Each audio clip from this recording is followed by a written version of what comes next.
Okay, this is going to be video number 26 on my firearms defense channel.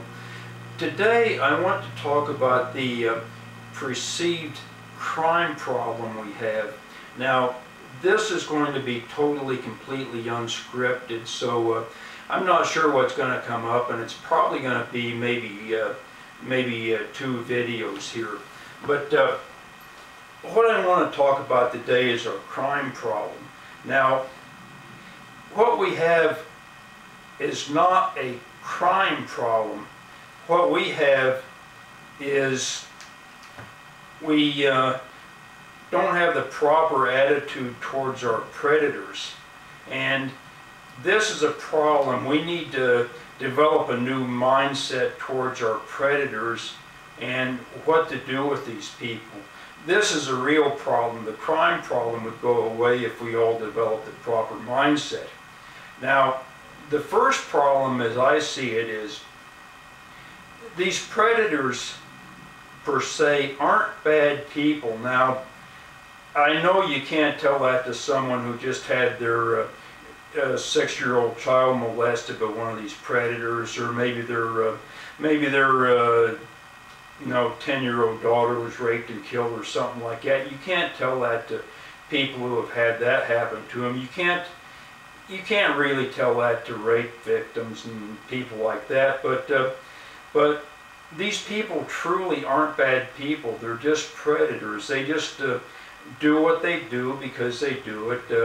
It's like sharks in the ocean. They eat tuna fish, and that's just what they do. And it's like bears in the wild. They just eat other smaller animals, or wolves hunt down elk, and that's just what predators do in the wild. Now, the only problem is Mother Nature works that way in the wild, but in our society, these people don't have the permission to prey on us.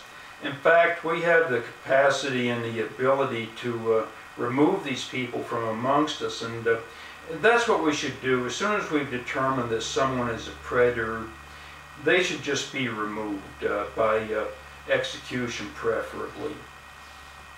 And that's about the number one problem, as I see it, that we have. Now, here's the other thing. Now, these people exist totally beyond any concept of punishment. You can't punish these people. If someone molests a 4-year-old child, you can't punish them people. I mean, we don't torture people anymore, so that isn't done. So we're not going to do that. And put these people in prison or whatever. That's not punishing them. So you can't punish them. You can't rehabilitate them. That should be obvious to everyone by now. We've released countless of these people, countless numbers of these people on parole, and they get right out and they do it again. That's why we have Pauley's Law here in California, and that's why we have the child molester database and stuff like that, you know. And so you can't really punish these people. You can't rehabilitate them. And another thing about predators, you can't put them in prison for a certain specified length of time to, quote, pay their debt to society. Somebody breaks into somebody's apartment and rapes a person. How are they going to ever repay their debt to society? There is no debt to society. They just injured another person. So that's not something that you can repay. So this is the first problem as I see it. Now, here's the other thing about crime. Now, let's say somebody starts out as a juvenile. Let's say they start out doing graffiti and stuff like that and maybe stealing cars. Well, you can't really execute somebody for doing this sort of thing, much as I might like to. You really can't do that. So if somebody starts out doing graffiti when they're 12 years old, and you just, a couple of police officers catch them, they just beat them up a little bit and send them home, and maybe they'll learn from that experience. And maybe if they have one or two more experiences like that, they learn. Or maybe somebody steals a car when they're 16 or something. They do a year in juvie, and maybe they learn from that experience and they get over it and they get rehabilitated. But by the time somebody is in their 20s and they've done armed robbery, they've done assaults, they've done rapes, they've done whatever they're doing, and they make it to one of our major penal institutions, they're pretty much beyond any hope of rehabilitation. So you just might as well go ahead and just get rid of these people. Just execute them and be done with it and get rid of them. Now, the only problem with doing that is, of course, you know, everybody's going to be up in arms about that. The penal system and the penal industry is going to be upset and unhappy about that, and a lot of other people, you know, because that's not the way things are done. But that's a mindset we need to develop if we're going to make any kind of a dent in the crime problem at all. Okay, there's another thing that we have to do as far as the crime problem goes. We've got to get over the idea of victims. Okay, I don't know how many people watching this will have seen the Clint Eastwood movie, The Unforgiven.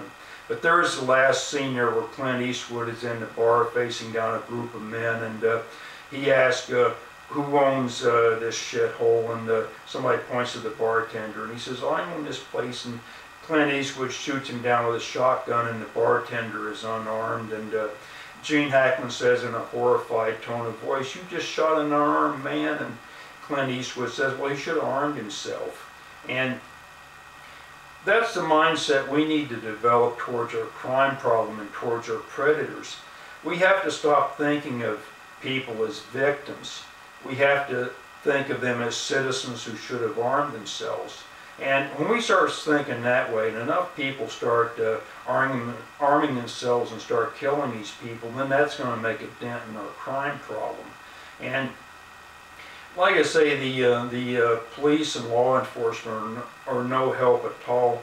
I'll see if I can relay one little story I heard here at 4-Day right quick before I run out of time. This guy was telling us a story about this young lady who was being stalked by ex-boyfriend and threatened. It was a life-threatening situation. So somebody advised her to get a handgun and a concealed carry permit, and she didn't want to do that. And she went to the police, and they armed her with a restraining order and gave her a whistle to blow a whistle if you know, this guy ever came close to her and stalked her. Well, all of this had it served its intended purpose. It got her killed. He came upon her one night when she was leaving work, and she started blowing her whistle for all she was worth, and he stabbed her 27 times and killed her. So this had its desired effect. Instead of being armed with a Glock, she was armed with a whistle, and that had its desired effect. So we have to start thinking about arming people in these situations, and you know, the problem will take care of itself. Another prime example, Nicole Simpson and Ron Goldman. Nicole Simpson was armed with a restraining order against O.J. It had its desired effect. He killed 2 of them with a knife. So restraining orders are no good. I mean, restraining orders don't stop bullets or knives or anything else. They just, restraining orders just get you killed. So I'm about 9 minutes into this, and I really can't think of much of anything else I want to cover here. So I'm going to watch this and see how it turned out and maybe post it on YouTube. And I think there's going to be about one more in this series coming up.